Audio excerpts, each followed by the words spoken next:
este mundo si ya no tengo las caricias de mi madre?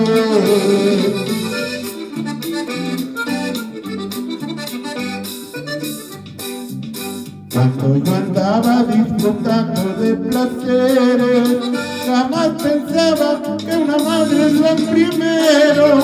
Y hoy que Diosito me quitó a mi pobre madre, sé que una madre no se compra con dinero.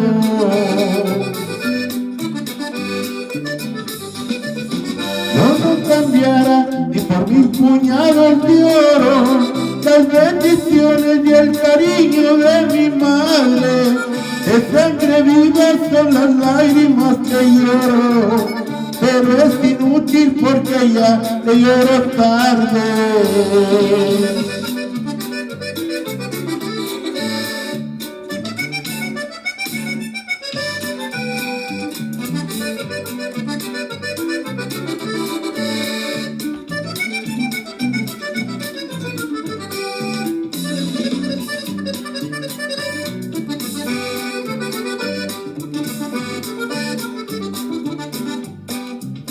No hay un tesoro más valioso en este mundo como es la madre que nos dio el ser y la vida.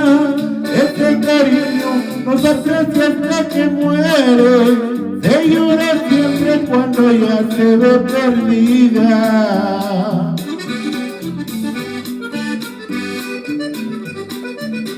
Yo no cambiara ni por mis puñadas de oro las bendiciones y el cariño de mi madre.